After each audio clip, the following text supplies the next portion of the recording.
Bringing people and communities together on seclosounds.org. Your listening station.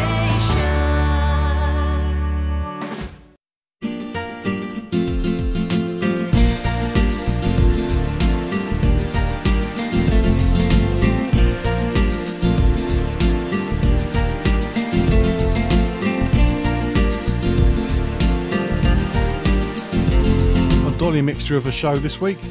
3 subjects: the great projects, Parkdean holiday homes and Mauritius. That's all coming up on the John Guinn Travel Show on seclosounds.org. Hello and welcome to the John Guinn Travel Show on seclosounds.org. In the show this week we've got travel news as normal, and we find out about Parkdean holiday homes in the UK and somewhere a bit further afield, Mauritius. We'll be finding out about there too. But first, volunteering holidays, becoming more and more popular. One of my best ever holidays was a volunteering holiday in Namibia. Stayed at an animal sanctuary for 2 weeks, working with cheetahs, leopards, lions, meerkats. The meerkats are the most vicious out of all of it. That and the baboons. Me and the baboons had an understanding after week 1. I don't like them, they don't like me, so we didn't bother each other. But still had fun attacking other people. So to find out about volunteering holidays, I had Hannah from the Great Projects on to talk about what the Great Projects offer as a holiday and to talk about volunteering in general. Hannah, what is a volunteering holiday? A volunteering holiday is, I would say, kind of a holiday with a difference. It gives you the chance to kind of get involved with the local community and the traditions, whilst also helping out at the same time. So here at the Great Projects, we offer volunteering projects with animals in various locations around the world. And our volunteers know that they're not only just contributing their time, but there's also a monetary donation to the projects that they're going on as well. So it's kind of continuing the cause as well. Okay, isn't it just for gap year students and pensioners? No, not at all. We actually have such a wide range of ages go on our trips, from anyone from the age of 18 all the way up to like in their 70s, and all the ages included. We have kind of like, because we can offer trips from like 8 days up to like 3 months, so it kind of works for people who only have a short amount of time if it's a career break, and it also works for people who are like students or retirees. So it's it kind of works across the board. You said the Great Projects does animal projects, but are there those for people who want to help people and communities? Well, our main focus is working with animals. However, some of our projects do have kind of a community element to them. And a massive aim of our project is human-animal conflict. So we've like a project in Namibia with desert elephants, and also a project in Sri Lanka with elephants. And that's quite a big human-elephant conflict, is quite a big issue. And we've also got a project in Uganda with gorillas, which addresses that issue as well. Elephants and gorillas are both on my bucket list, so I'd like to talk to you afterwards. Well, you know where to go. Yeah. Do you need any specific knowledge before you're accepted onto a project? No, anyone can really join our project. You don't need any previous experience or qualifications, and we just want people to be enthusiastic and passionate about where they're going and what they're doing. Can it be dangerous? Well, on our project we work with local staff and facilitators who have knowledge and experience of the area, and their biggest concern is the safety of our volunteers. Obviously, with any travel, we suggest that our volunteers research the country they're travelling to beforehand, so they've got a bit of knowledge themselves as well. You are working with animals, so you probably need some decent travel insurance. I can't see that the free insurance you get with your credit card or banks is going to cover you. Do you offer any assistance with that? Yeah, well, we are aware that there are a lot of insurance companies that kind of get a bit worried when you say you're volunteering or working with animals. So in response to this, we actually teamed up with Ensley Insurance, and we offer bespoke insurance for our volunteers. So we have 2 levels. There's just standard insurance, and also an insurance that has the kind of additional clause for working with animals.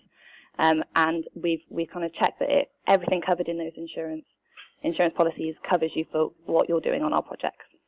That's good, because when I did it a few years ago, getting insurance was really difficult. The company I went through wasn't really that helpful, so you can really help. Yeah, a lot of companies just don't quite understand the whole concept of volunteering. So yeah, we've kind of make it a bit easier for our volunteers, and a lot of people do notice that we have it, and like add it on when they've booked as well.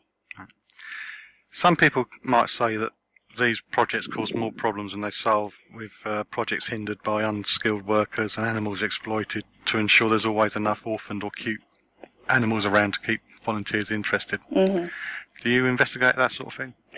Well, obviously, we are aware that there are problems in the industry for that reason. Unfortunately, that is just a case. The Great Projects, we vet all our projects in advance, so we make sure that they kind of work with our ethos as well.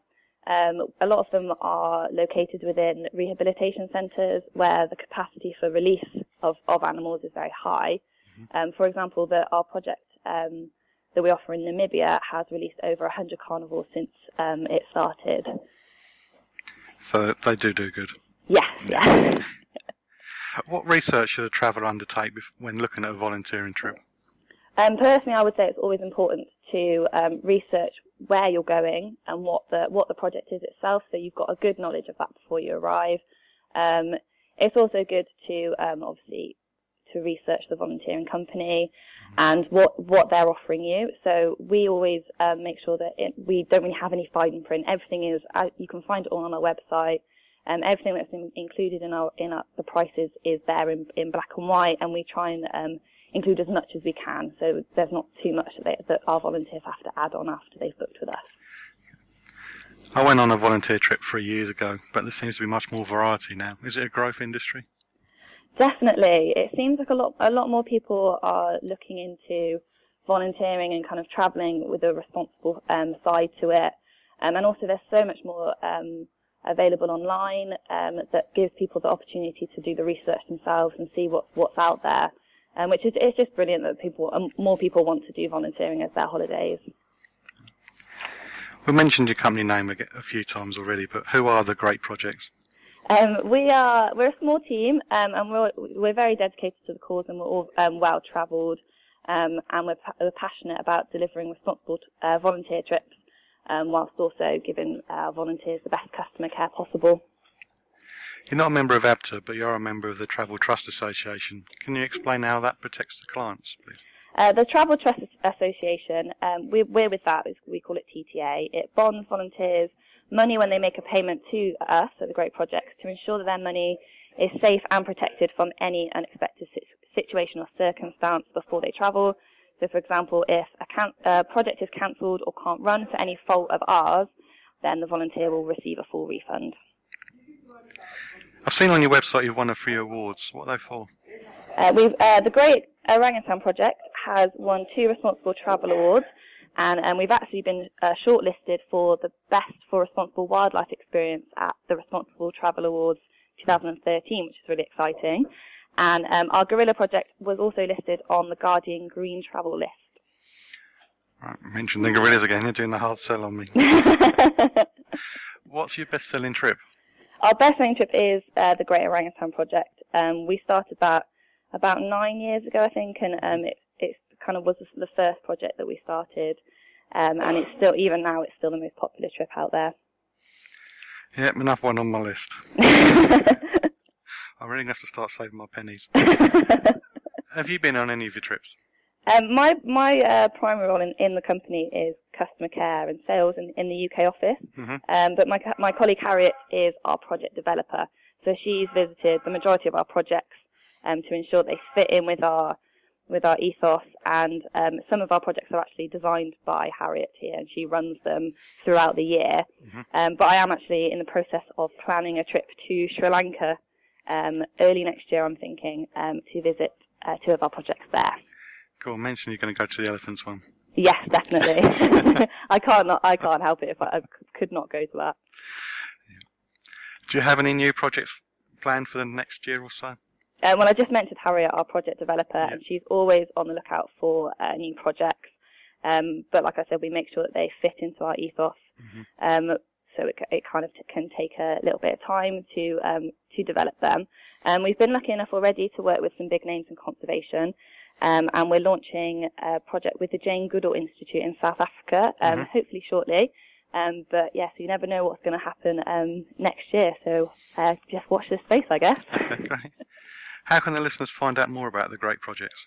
You can find out more on our website, which is www.thegreatprojects.com, or give us a ring on 0208 885 4987, which they'll probably end up talking to me or my colleague Ben.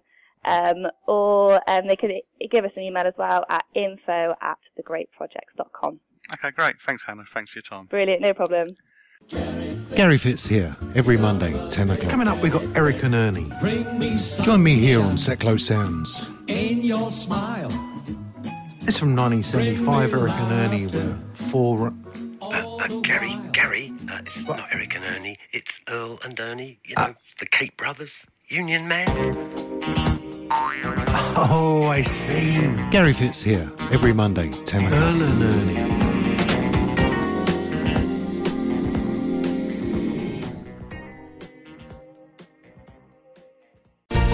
Checking it out before you check in on the John Guinn Travel Show on seclosounds.org.